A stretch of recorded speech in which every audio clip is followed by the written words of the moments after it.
Salut les amis, salut, j'espère que vous allez bien. Quant à moi, ça va pour le moment. Appelez-moi désormais Sa Majesté Sénateur Clétus. J'ai regardé une interview d'à peu près 28 minutes de Sugar Maïga, très intéressant. Il a parlé de l'Afrique, il a parlé de la CEDEAO, il a parlé du Mali, qui est pionnier depuis les indépendances, de la création de l'unité africaine.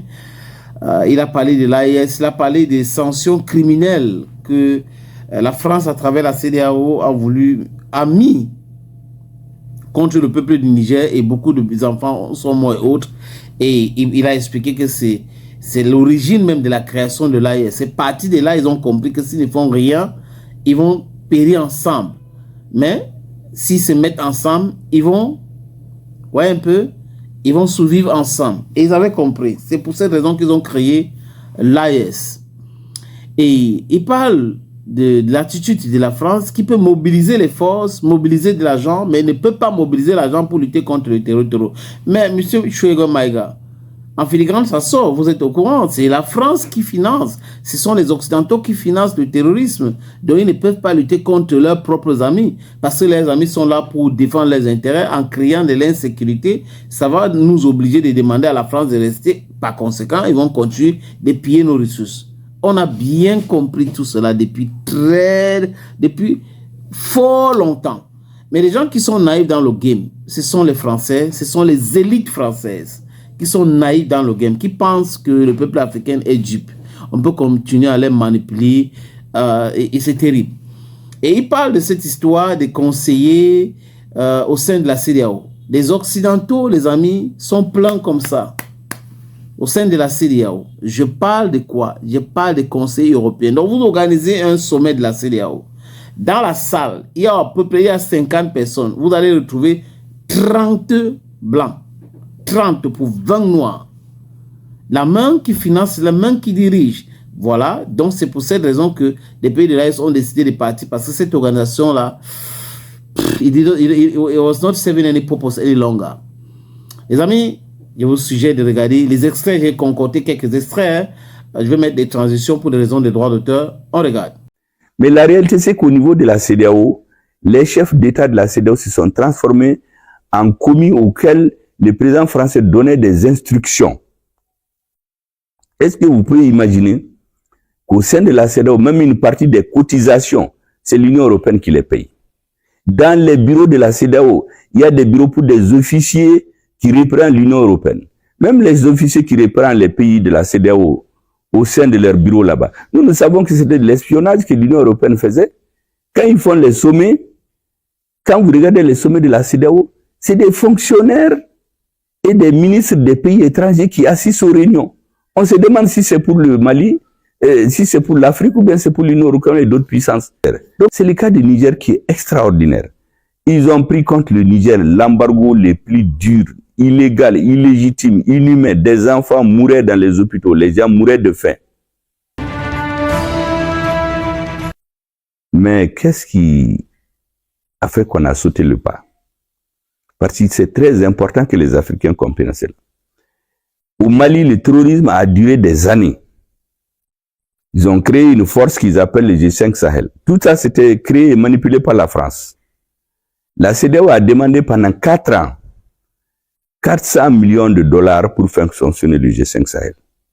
Ils ont dit qu'il n'y a pas d'argent. Et voilà que brusquement, contre le Niger, la CEDEAO trouve 3 milliards de dollars mobilisés en quelque temps pour financer les activités de la force d'attente.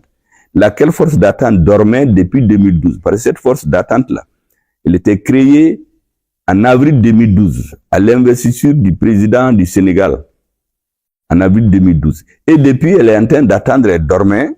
Elle a décidé de se réveiller en 2023 contre le Niger.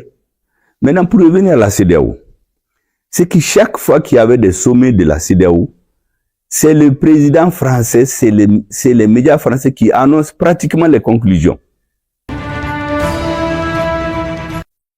Donc, quand les sanctions là devaient être prises, les sanctions illégales et illégitimes contre le peuple malien, elles ont été annoncées bien avant Et quand ils se sont tenus, vous avez vu la sortie des Maliens le 14 janvier 2022, qui est appelée maintenant la journée nationale de la souveraineté retrouvée. Les Maliens ont dit non. Vous savez, concernant la problématique de la sortie des pays de l'AES, de la CEDEAO, il faut faire un certain rappel pour faire en quelque sorte un peu de pédagogie que les gens comprennent. Actuellement, la majorité des Maliens, en tout cas des membres des pays de l'AES, sont d'accord avec le panafricanisme. Mais il y a certains qui ne sont pas d'accord. Je pense qu'à ceci aussi, il faut donner des explications. Parmi eux, il y en a qui ne sont pas d'accord parce qu'ils ne comprennent pas. Il y a d'autres, bien sûr, qui font de la politique, qui sont dans un jeu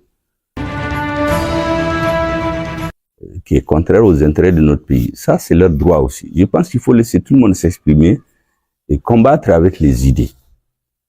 Qu'est-ce que je voudrais dire à l'intention de tout le monde pour que les uns et les autres comprennent?